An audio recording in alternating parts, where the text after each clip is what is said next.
तो लगभग 14 साल चले टाइपिंग रिबेलियन में करोड़ों लोगों ने जान गंवाई। इस समय चाइना में चिन डायनेस्टी, इसकी स्पेलिंग यहाँ पर अलग है QING, ये राज कर रही थी। यह सिविल वॉर होने से जो इकोनॉमी था ये तो कोलैप्स हो ही गई, साथ में जो एग्रीकल्चर सेक्टर था इस पर भी भारी इम्पैक्ट पड़ा था। जो सदर्न चाइना का जो रीजन था वो कम्प्लीटली बर्बाद हो चुका था और जो चिन डायनेस्टी था ये फाइनेंशियली बैंकक्रप्ट हो चुके थे, ये लास्टली सर्वाइवल पर थे। तो भले ही चिन डायनेस्टी ये टाइपिंग रिबेलियन वॉर जीत गई थी, लेकिन इनसे इनको काफ़ी नुकसान हुआ था। इनके पास पैसे नहीं थे, इनकी जो आर्मी थी वो काफ़ी वीक बन चुकी थी, तो इसलिए इन्होंने चाइनीज़ लोगों पर इनडायरेक्ट टैक्स लगाया और आगे जाकर 1861 आते आते ये वेस्टर्न वेपन्स, शिप्स ये सब इंपोर्ट करने लगे और कुछ इंडस्ट्री भी यहाँ पर सेटअप किया गया। लेकिन यहाँ पर एक गलती चिन डायनेस्टी ने किया कि यहाँ पर कोई भी पॉलिटिकल रिफॉर्म नहीं किया गया। जो चाइनीज़ लोग थे इनको ज़्यादा मॉडर्न बनाने के लिए कोई भी यहाँ पर पॉलिसी नहीं लाई गई और इसी के कारण 1870 से 1880 के बीच जो चाइना था वो पूरी तरीके से फॉरेन ट्रेड पर डिपेंड हो चुका था और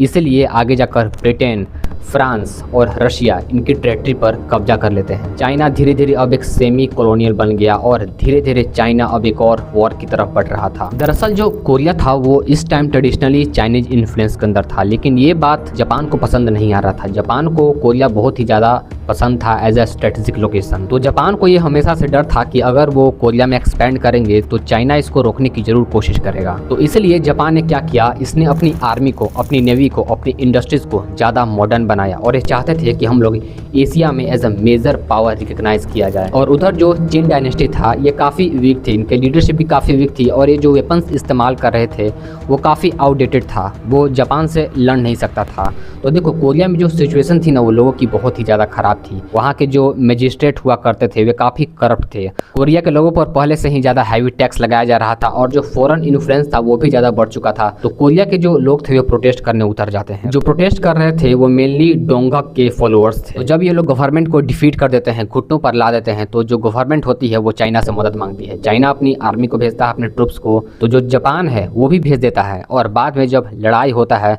तो Japanese forces in Chinese forces को हरा देती है और इसी वॉर को फर्स्ट सीनो जापानीज वॉर कहा जाता है। और जो मंचूनिया और ताइवान थे इसको कैप्चर कर लिया जाता है जापान के द्वारा और आगे जाकर 1895 में ट्रीटी ऑफ शिमोनोशोकी ये साइन किया जाता है। इस वॉर को खत्म करने के लिए बदले में चाइना को कोरिया को as a independent nation consider करना पड़ता है और ताइवान और पेंगू आइलैंड को जापान को देना पड़ता है। वॉर कॉम्पनसेशन भी पे करना पड़ता है और ज़्यादा पोर्ट्स ओपन करने पड़ते हैं फॉरेन ट्रेड के लिए। तो हम लोग नेक्स्ट वीडियो में ये जानेंगे कैसे आखिर 15 साल बाद 1911 में चाइना में एक रेवोल्यूशन हुआ और चाइना में चिन डायनेस्टी खत्म होती है और कैसे 1921 आते आते चाइना में माओ जेडोंग वे आते हैं और चाइना एज ए कंट्री की शुरुआत होती है।